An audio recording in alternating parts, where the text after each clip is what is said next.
Before he became a cinematic legend, before he sipped martinis shaken not stirred, and long before the world whispered his name in reverence, Sean Connery was just a kid from Edinburgh, a boy with no silver spoon, no connections, and no map.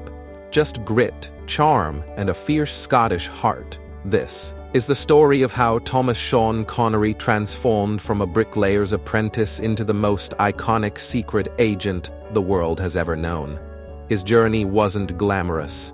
It was forged in sweat, rejection, and relentless determination. But from that grit rose a man who would change cinema forever, becoming not just James Bond, but a symbol of masculine cool for generations to come. He was born on August 25, 1930, in the slums of Fountainbridge, Edinburgh, Scotland. His father, Joseph Connery, was a factory worker and lorry driver, a man of quiet strength who worked tirelessly to provide for his family. His mother, Euphemia, known affectionately as Effie, was a cleaning woman with a gentle heart and a fiery resilience. They didn't have much, barely enough to survive. Home was a cold tenement flat with peeling walls, no indoor plumbing, and communal toilets. Poverty wasn't a season, it was a constant.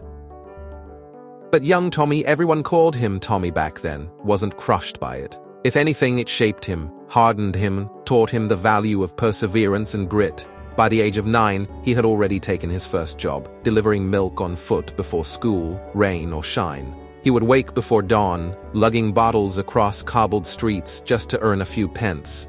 By 14, with his family needing help more than ever, he dropped out of school altogether. Education became a luxury he couldn't afford. He became a coffin polisher, smoothing out the final homes of the dead, then a lifeguard at the local pool.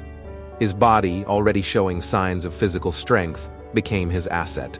At 16, with no clear direction, he joined the Royal Navy.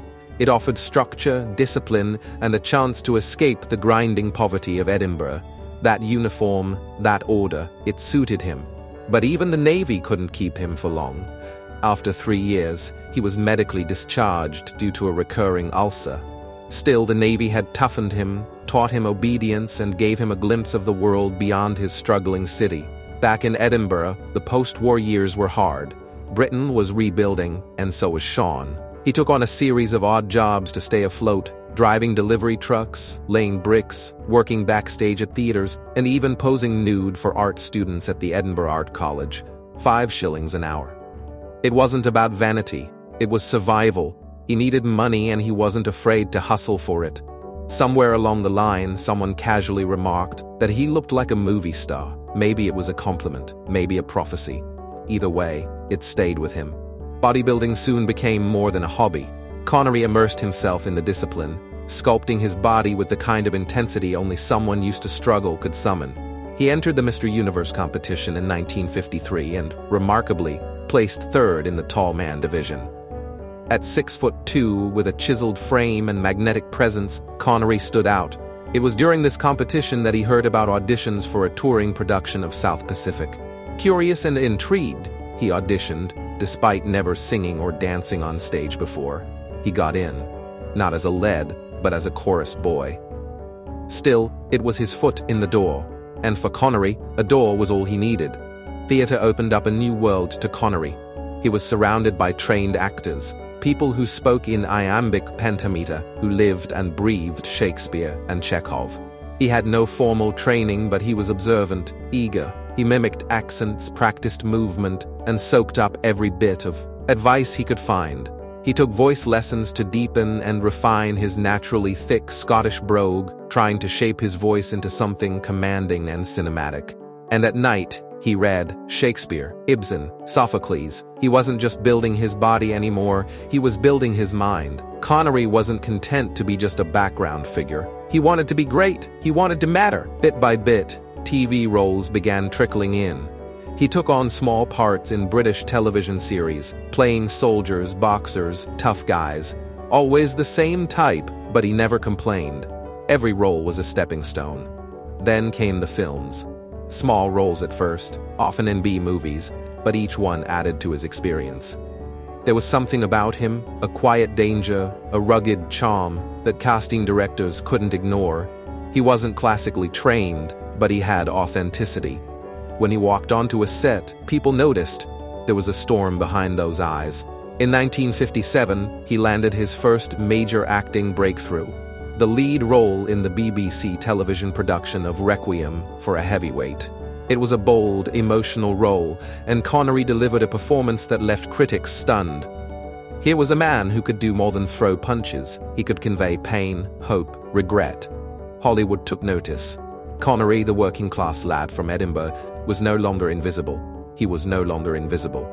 He was officially on the radar, and then came destiny. In the early 1960s, producers Harry Saltzman and Albert R. Broccoli were preparing to bring Ian Fleming's James Bond novels to the big screen. They needed a man who could play Seven, suave, lethal, confident, and charismatic. Fleming himself had a clear image in mind. Someone upper class, refined, educated at Eton. Connery was none of those things. In fact, he was almost the opposite. Rough edges, Scottish accent, working-class background. He wasn't even seriously considered at first, but when Connery walked into the audition, he didn't read a single line. He simply moved confidently, calmly, with a panther-like grace. There was a primal energy about him, raw, unapologetic. The producers watched silently. As he left the room, Broccoli turned to Saltzman and said, "That's Bond." Fleming wasn't convinced. He thought Connery lacked refinement. But after seeing Dr. No and Connery's electric screen presence, he changed his mind. He even added Scottish roots to Bond's backstory in later novels, a quiet nod to the man who had redefined the role. When Dr. No premiered in 1962, expectations were modest. The budget was tight, the premise was risky, but from the first scene, audiences were captivated. Connery's Bond was something new, a man who could kill without hesitation and seduce with a smile. He was cold, but never cruel, sophisticated, but not snobbish. Dr. No was a hit, and overnight, Sean Connery became a household name. What followed? From Russia with Love, 1963, Goldfinger, 1964, Thunderball, 1965, and You Only Live Twice, 1967. Each film eclipsed the last. The stunts got bigger, the villains more elaborate, the women more iconic, and at the heart of it all was Connery, calm, deadly, magnetic. The world was intoxicated by Bond, and by Connery, but fame has its cost. Behind the camera, Connery was growing restless.